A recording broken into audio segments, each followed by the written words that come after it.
নমস্কার। রুনার সংগ্রহে সকলকে স্বাগত জানাই। আজকের গল্প পাঠ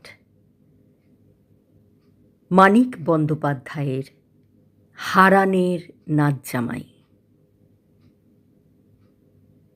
এই গল্পটি শোষণের বিরুদ্ধে কৃষক সমাজের সংগ্রাম, ঐক্য এবং সাধারণ মানুষের বুদ্ধি ও সাহসের এক অনন্য কাহিনী।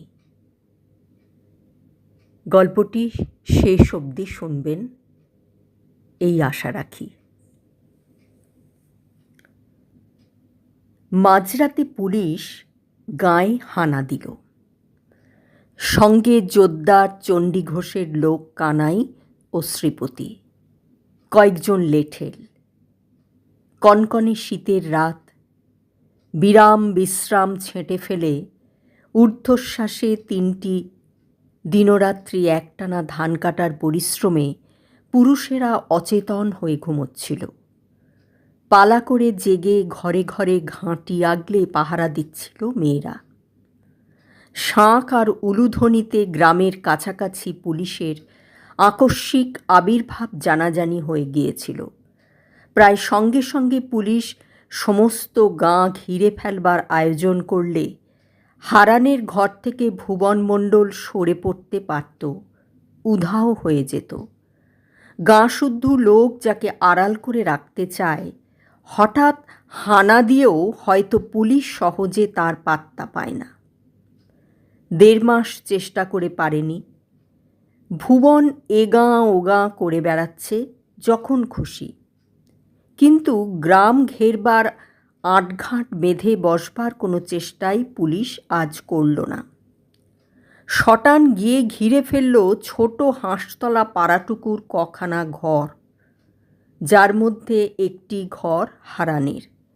বোঝা গেল আঁটঘাট আগে থেকে বাঁধাই ছিল। ভেতরের খবর পেয়ে এসেছে। খবর পেয়ে এসেছে মানে খবর দিয়েছে কেউ। আজ বিকালে ভুবন পা দিয়েছে গ্রামে। হঠাৎ সন্ধ্যার পর তাকে অতিথি করে ঘরে নিয়ে গেছে হারানের মেয়ে ময়নার মা। তার আগে পর্যন্ত ঠিক ছিল না কোন পাড়ায় কার ঘরে সে থাকবে। খবর তবে গেছে ভুবন হারানের ঘরে যাবার পরে। এমনও কি কেউ আছে তাদের এই গাঁয়ে? শীতের তেভাগা চাঁদের আবছা আলোয় চোখ জ্বলে ওঠে চাষিদের। জানা যাবে সাঁঝের পর কে গাঁ ছেড়ে বাইরে গিয়েছিল। জানা যাবেই, এ বজ্জাতি গোপন থাকবে না। দাঁতে দাঁত ঘষে গফুর আলী বলে, দেখালিমো কোন হালা পিঁপড়ার পাখা উঠছে, দেখালিমো। ভুবন মণ্ডলকে তারা নিয়ে যেতে দেবে না শালিগঞ্জ গাঁ থেকে। গাঁয়ে গাঁয়ে ঘুরছে ভুবন, এতদিন গ্রেপ্তারি ওয়ারেন্টকে কলা দেখিয়ে। কোনো গাঁয়ে সে ধরা পড়েনি। শালিগঞ্জ থেকে তাকে পুলিশ নিয়ে যাবে। তাদের গাঁয়ের কলঙ্ক তারা সইবে না। ধান দেবে না বলে কবুল করেছে জান, সে জানটা দেবে এই আপন জনটার জন্যে। শীতে আর ঘুমে অবশপ্রায় দেহগুলি চাঙ্গা হয়ে ওঠে। লাঠি, সরকি, দা, কুরুল বাগিয়ে চাষিরা দল বাঁধতে থাকে। শালিগঞ্জে মাঝরাতে আজ দেখা যায় সাংঘাতিক সম্ভাবনা। গোটাষ্টেক মশাল পুলিশ সঙ্গে এনেছিল, 3-4টে টর্চ। হাঁসখালি পাড়া ঘিরতে ঘিরতে দপদপ করে তারা মশালগুলি জ্বেলে নেয়। দেখা যায় সব সশস্ত্র পুলিশ, কানাই ও শ্রীপতির হাতেও দেশি বন্দুক। পাড়াটা চিনলেও কানাই বা শ্রীপতি হারানের বাড়িটা ঠিক চিনত না। সামনে রাখালের ঘর পেয়ে ঝাঁপ ভেঙে তাকে বাইরে আনিয়ে রেডিং পার্টির নায়ক মনমতোকে তাই জিজ্ঞেস করতে হয়, হারানদাসের কোন বাড়ি? তার পাশের বাড়ির হারান ছাড়াও যেন কয়েক গন্ডা হারান আছে গাঁয়ে। বোকার মতো রাখাল পাল্টা প্রশ্ন করে, আজ্ঞা কোন হারান দাসের কথা কন? গালে একটা চাপড় খেয়েই এমন হাউমাউ করে কেঁদে ওঠে রাখাল, দম আটকে আটকে এমন সে ঘন ঘন উকি তুলতে থাকে যে তাকে আর কিছু জিজ্ঞাসা করাই অনর্থক হয়ে যায় তখনকার মতো। বোকা হাওয়া চাষাগুলো শুধু বেপরোয়া নয়, একেবারে তুখোড় হয়ে উঠেছে চালাকিবাজিতে। এদিকে হারান বলে, হায় ভগবান। ময়নার মা বলে, তুমি উঠলা কেন কও দিকি? বলে, কিন্তু জানে যে তার কথা কানে যায়নি বুড়োর। চোখেও যেমন কম দেখে, কানেও তেমনি কম শোনে হারান। কি হয়েছে ভালো বুঝতেও বোধহয় পারেনি। শুধু বাইরে একটা গণ্ডগোল টের পেয়ে ভড়কে গিয়েছে। ছেলে আর মেয়েটাকে বুঝিয়ে দেওয়া গেছে চটপট।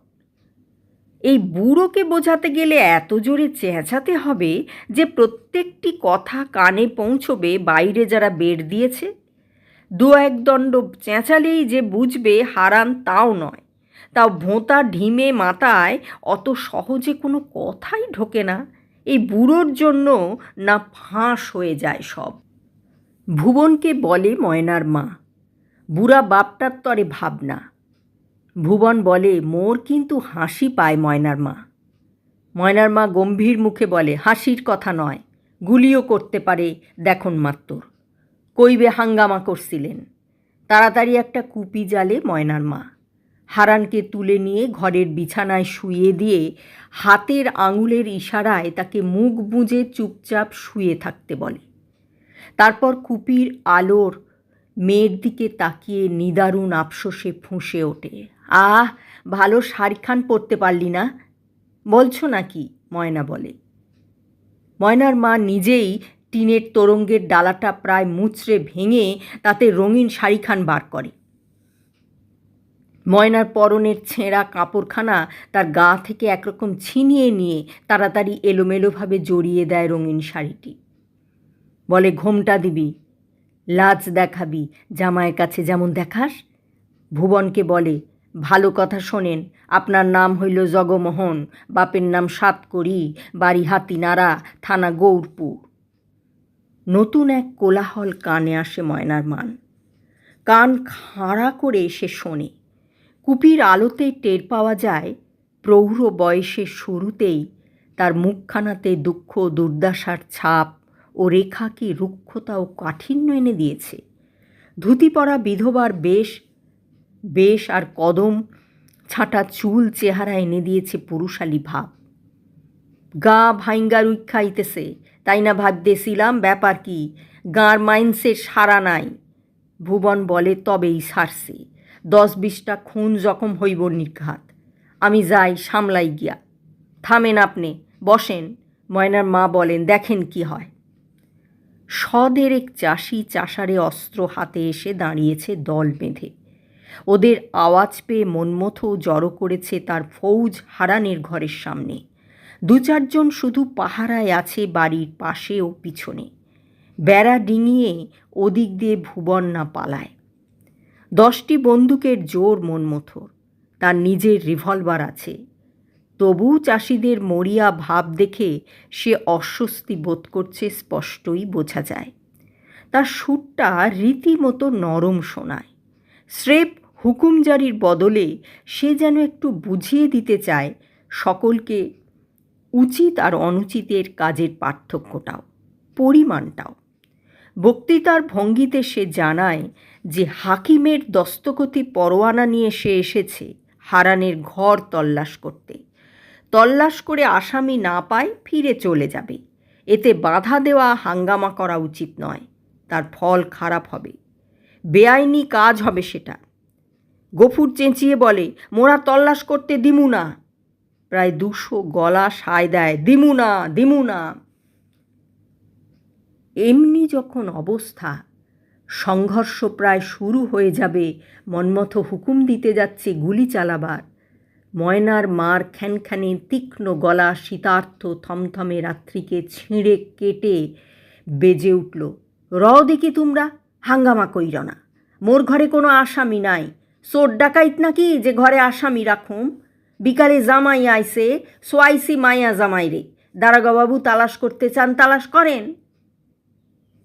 মন্মথ বলে, ভুবন মণ্ডল আছে তোমার ঘরে।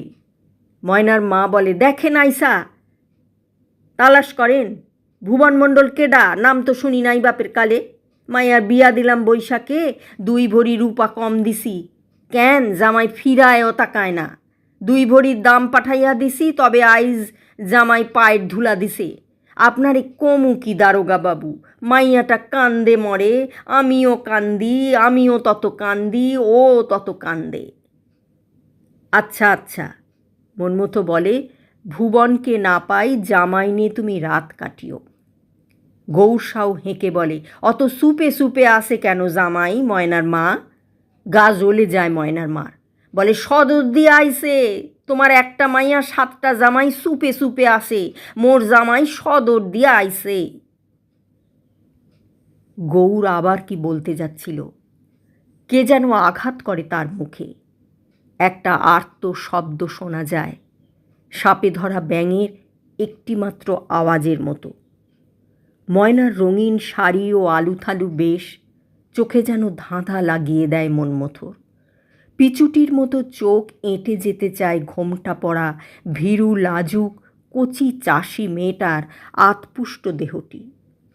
এ যেন কবিতা।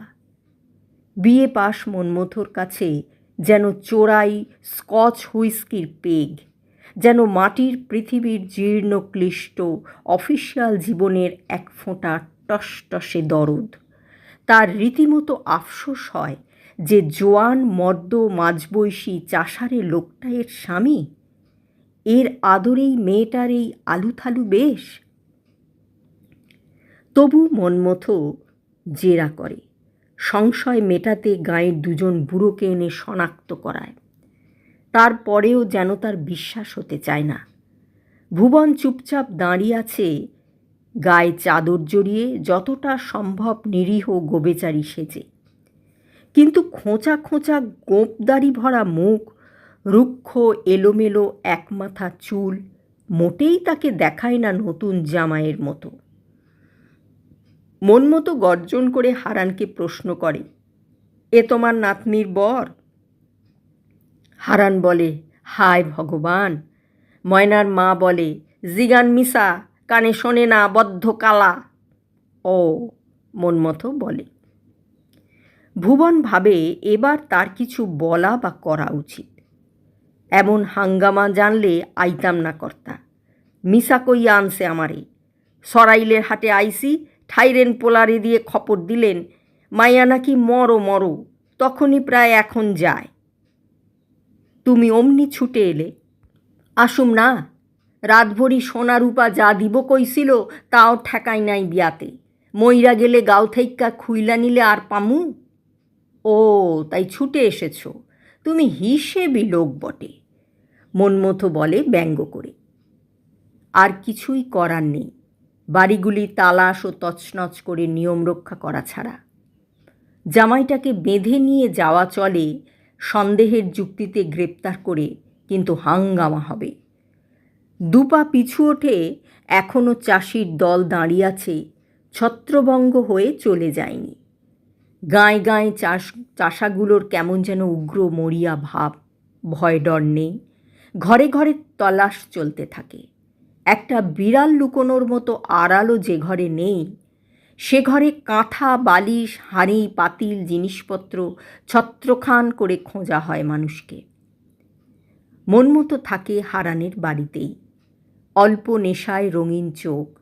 এসব কাজে বেরোতে হলে মনমতো অল্প নেশা করে। মাল সঙ্গে থাকে কর্তব্য সমাপ্তির পর টানবার জন্য। চোখ তার রঙিন শাড়ি জড়ানো মেয়েটাকে ছাড়তে চায় না। কুড়িয়ে কুড়িয়ে তাকায় ময়নার দিকে।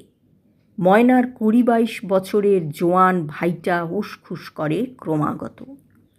ভুবনের চোখ জ্বলে ওঠে থেকে থেকে।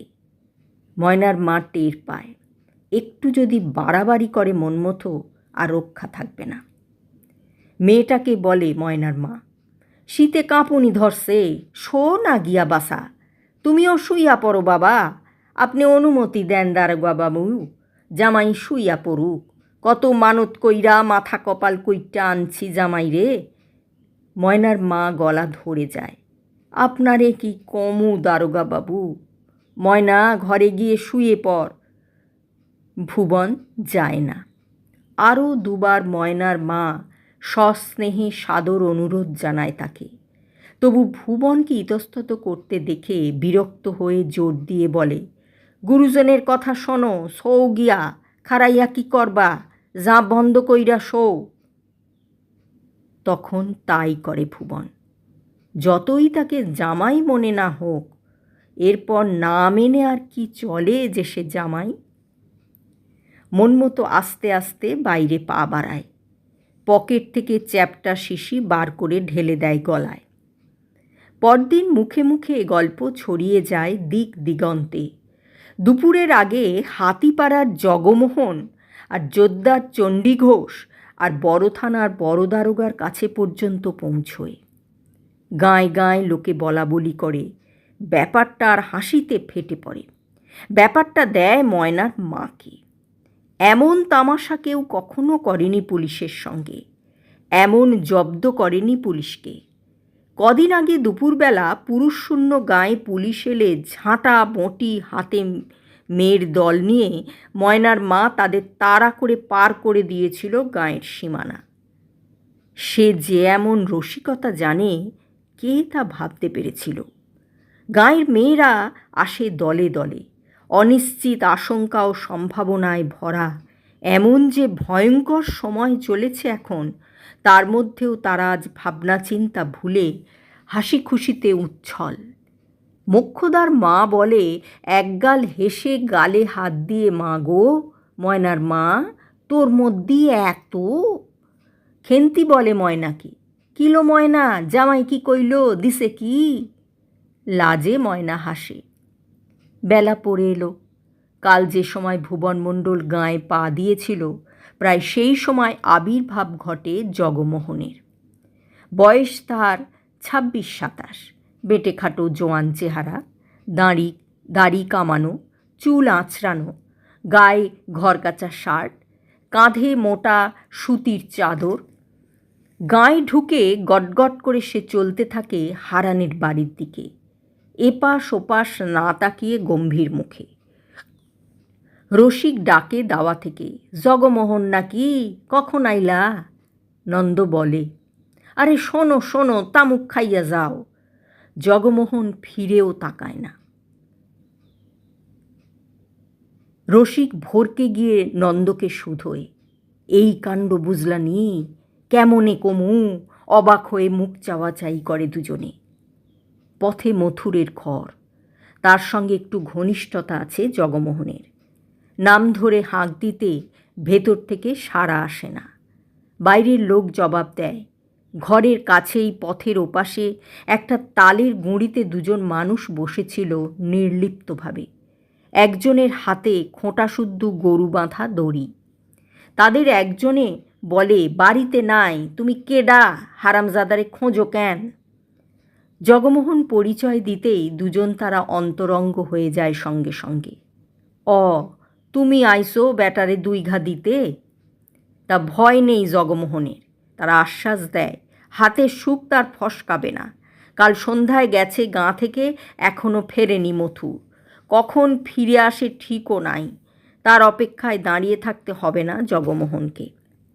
মথুর ফিরলে তাকে যখন বেঁধে নিয়ে যাওয়া হবে বিচারের জন্য, সে খবর পাবে। সবাই মিলে ছিঁড়ে কুটি কুটি করে ফেলার আগেই তাকেই না হয় সুযোগ দেওয়া হবে মথুরের নাক কানটা কেটে নেবার। সে ময়নার মার জামাই, তার দাবি সবার আগে। সাউরি পাইছিলা দাদা একখানা, নিজের হইলে বুঝদা। জগমোহন জবাব দেয় ঝাঁঝের সঙ্গে। চলতে আরম্ভ করে।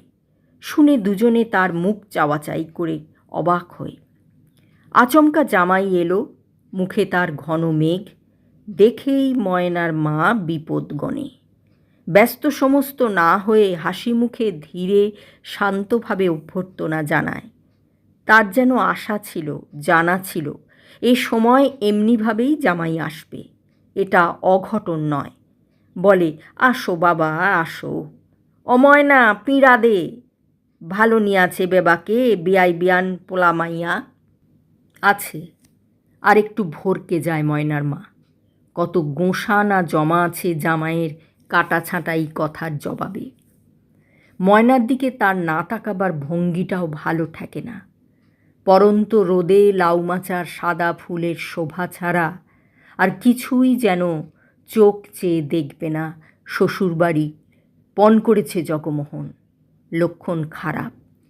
ঘর থেকে কাঁপা কাঁপা গলায় হারান হাঁকে, আসে নাই হারামজাদা, আসে নাই, হায় ভগবান।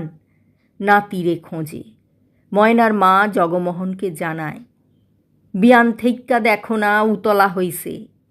ময়নার মা হতাশ করে যে নাতিকে হারান সকাল থেকে কেন দেখে না, কি হয়েছে হারানের নাতির। ময়নার ভাইয়ের জানতে চাইবে জগমোহন, কিন্তু কোনো খবর জানতেই এতটুকু কৌতূহল দেখা যায় না তার। খাড়াইয়া রইলে কেন, বসো বাবা বসো। জগমোহন বসে।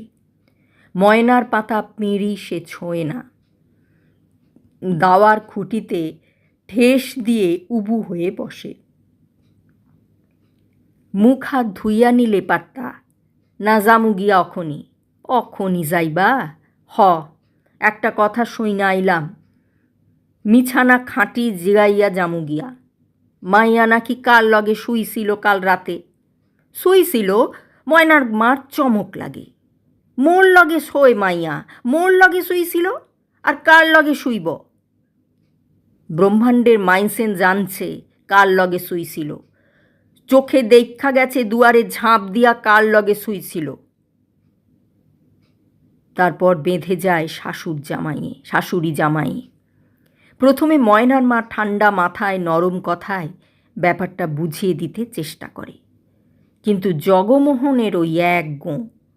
ময়নার মাও শেষে গরম হয়ে ওঠে, বলে, তুমি নিজে মন্দ, অন্যরে তাই মন্দ ভাবো।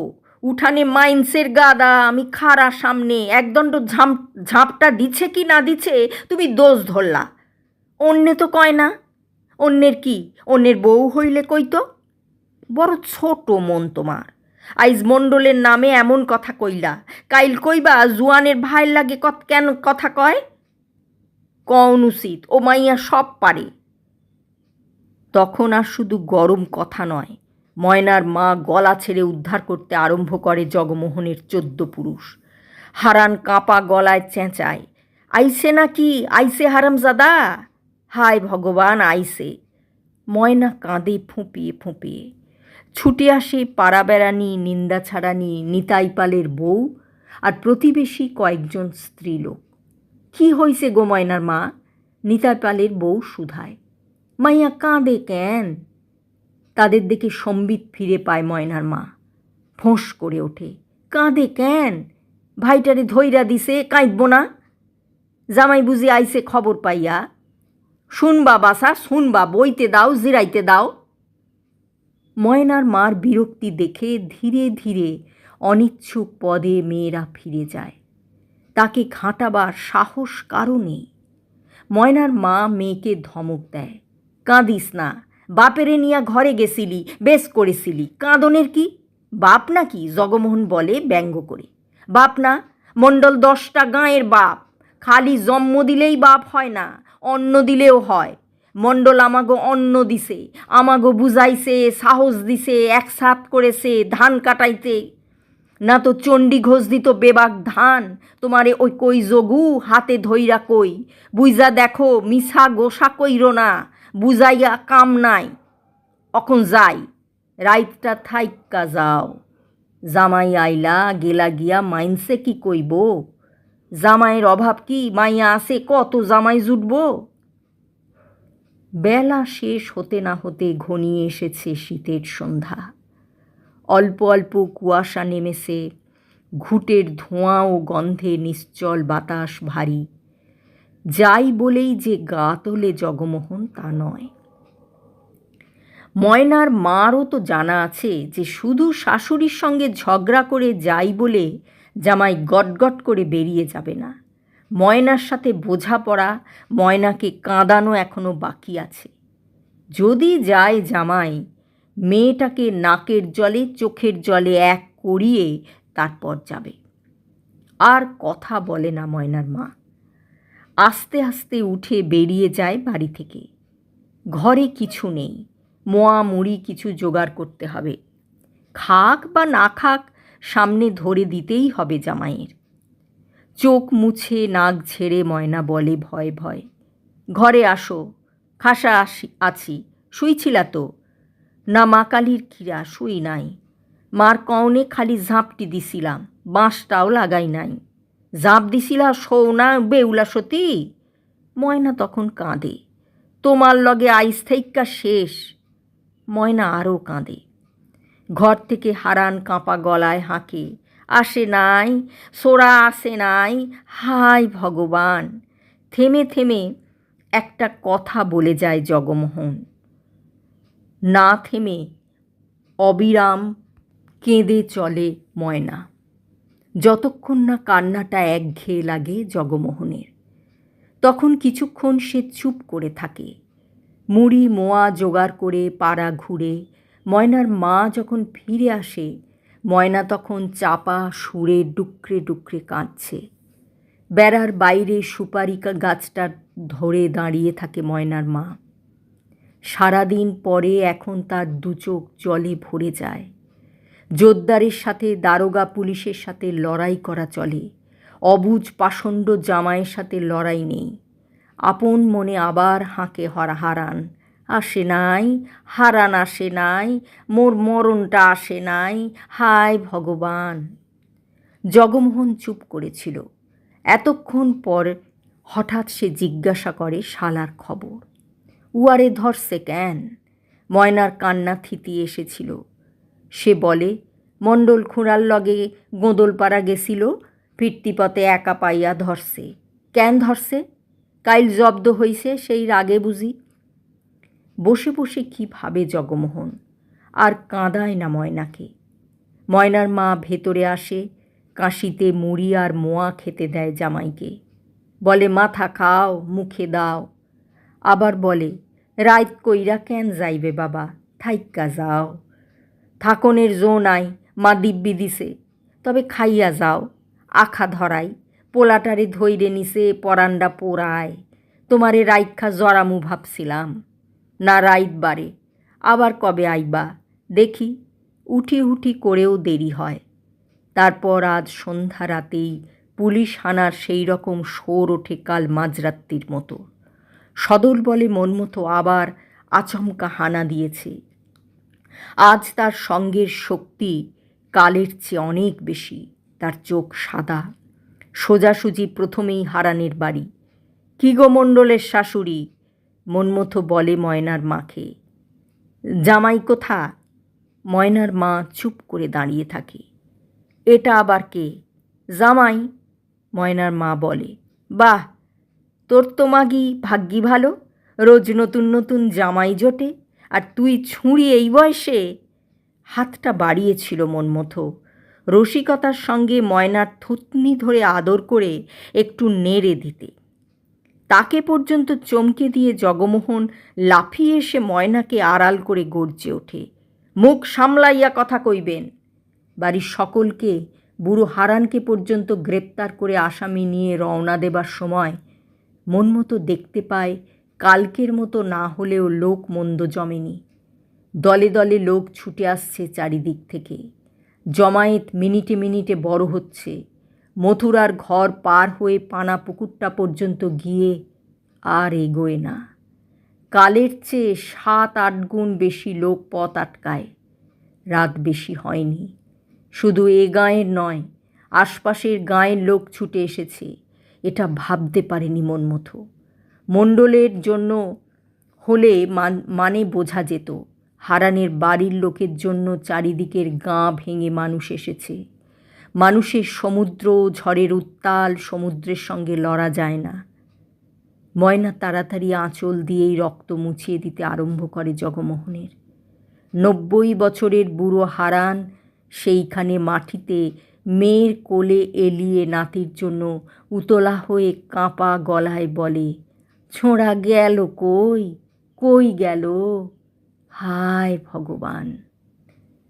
গল্প পাঠ শেষ হলো।